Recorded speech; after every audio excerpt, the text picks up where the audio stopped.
स्वयंपाकात स्वादाची जान, डीएम मसाले तुमच्या घराची शान. छत्रपती शासन महिला गृह उद्योग कबनूर इचलकरंजी घेऊन येत आहेत अस्सल परंपरेची मराठमोळी चव म्हणजेच डीएम मसाले. मटन मसाला, चिकन मसाला, धणे पावडर, गरम मसाला, बिर्याणी मसाला, तिखट चवदार मसाले आणि चटणी म्हणजेच डीएम मसाले. तर आजच आपल्या जेवणाची रंगत वाढवण्यासाठी केमिकल विरहित डीएम मसाले, गृहिणींच्या मनातले मसाले आणि चटणी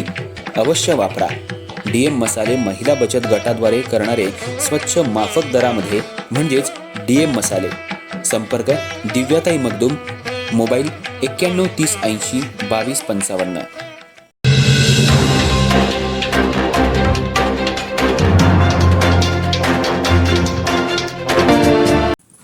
2019 साली गणपती विसर्जन मिरवणुकीच्या मध्यरात्री 1:15च्या सुमाराला फिर्यादी आणि त्याचे मित्र गणपती विसर्जन करून जुना स्टँड इथं चहा टपरीवर चहा पिण्यासाठी थांबले असताना आरोपी हे 4 चाकी वाहनातून येऊन फिर्यादी याला चाकूचा धाक दाखवून लाथाबुक्क्यांनी जबर मारहाण आणि अपहरण करून अलायन्स हॉस्पिटल मागच्या शेतात नेऊन त्याच्या गळ्याला चाकूचा धाक दाखवून 5 लाख रुपयांची खंडणीची मागणी करून जीवे ठार मारण्याची धमकी तसंच त्याच्या फोनवरून इतर घरातल्या व्यक्तींना आत्ताच्या आत्ता खंडणीची रक्कम आणून द्या नाहीतर याला जिवंत सोडणार नाही अशी धमकी देऊन फिर्यादीकडून रक्कम रुपये 50,000 तसंच त्याच्या हातातली सोन्याची अंगठी आणि इतर साहित्य काढून घेतल्याप्रकरणी शिवाजीनगर पोलीस ठाणे इथं आरोपी विक्या उर्फ विकास खंडेलवाल, मनीष उर्फ मन्या नागोरी, हर्षवर्धन घोरपडे, अरुण कोळी, मॅडी उर्फ मंदार घोरपडे यांच्या विरुद्ध गुन्हा नोंद करण्यात आला. विक्या मन्या टोळी विरुद्ध कोल्हापूर जिल्ह्यातल्या वेगवेगळ्या पोलीस ठाण्यांमध्ये खून, खंडणी, खुनाचा प्रयत्न, अग्निशस्त्र जवळ बाळगणं, गंभीर दुखापतींसह दरोडा असे अनेक गंभीर स्वरूपाचे गुन्हे दाखल असल्यानं या टोळीविरुद्ध तत्कालीन विशेष पोलीस महानिरीक्षक कोल्हापूर परिक्षेत्र कोल्हापूर यांनी मोक्का अंतर्गत कारवाई करण्याची मंजुरी दिली. तसंच पोलीस महासंचालक महाराष्ट्र राज्य यांनी मोक्का अंतर्गत दोषारोपपत्र दाखल करण्यासाठी मंजुरीही दिली होती. त्यानंतर आरोपींना अटक होऊन न्यायालयाच्या आदेशानं कळंबा मध्यवर्ती कारागृह इथं पहिल्या मोक्क्यामध्ये बंदी असताना जेलमधून इचलकरंजी शहरातल्या सूत व्यापारी याच्याकडं इचलकरंजी शहरातील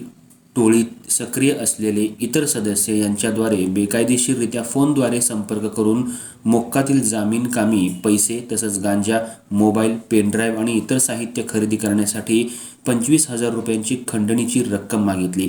तसंच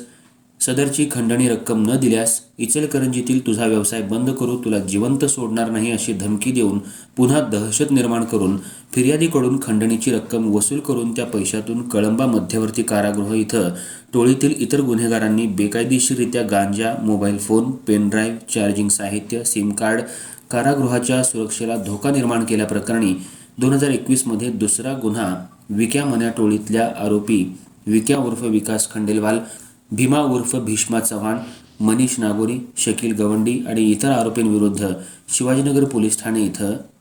दुसरा गुन्हा नोंद करण्यात आला होता. या गुन्ह्याच्या अनुषंगानं देखील विक्या मन्या टोळीवर दुसऱ्यांदा महाराष्ट्र संघटित गुन्हेगारी नियंत्रण कायद्याअंतर्गत कारवाई पोलीस प्रशासनाद्वारे करण्यात आली आणि दोन्ही गुन्ह्यांचे मोक्का अंतर्गत दोषारोपपत्र विशेष जिल्हा आणि सत्र न्यायालय इचलकरंजी यांच्या न्यायालयात दाखल केलं होतं.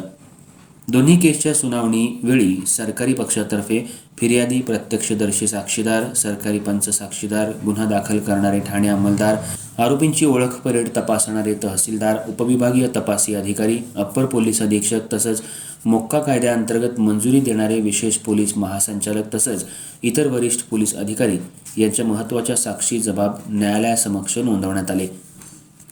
या केसमध्ये विक्या मन्या टोळीविरुद्ध अनेक गुन्हे नोंद असल्यानं सरकारी पक्षानं जोरदार युक्तिवाद करून सर्वोच्च न्यायालय यांच्या न्यायनिवाड्यात आधारे मोक्का अंतर्गत कारवाईमध्ये या आरोपींनी जिल्हा पोलीस अधीक्षक यांच्यासमोर गुन्हा केल्याची कबुली जबाब दिला असल्यानं आरोपीविरुद्ध सबळ पुरावा असून त्यांना कठोर शिक्षा देण्यात यावी अशी मागणी केली. पण फिर्यादी आणि साक्षीदारांच्या जबाबामधील विसंगती तसंच तपासी अधिकारी यांच्या तपासातील त्रुटी, मोक्का अंतर्गत केलेली कारवाई चुकीची असल्याचा तसंच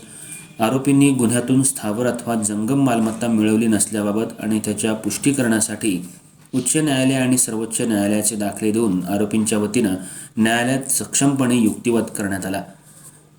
सदरचे साक्षी पुरावे, तपासातील त्रुटी आणि आरोपी यांच्या वकिलांचा युक्तिवाद ग्राह्य मानून इचलकरंजी येथील विशेष मोक्का न्यायालय इचलकरंजी यांनी सबळ पुराव्याअभावी विक्या मना टोळीतल्या सर्व आरोपींची डबल मोक्का प्रकरणातून एकाच वेळी निर्दोष मुक्तता केली. सर्व आरोपींच्या वतीनं विधिज्ञ ॲडव्होकेट सचिन माने, ॲडव्होकेट मदन भोसले यांनी काम पाहिलं.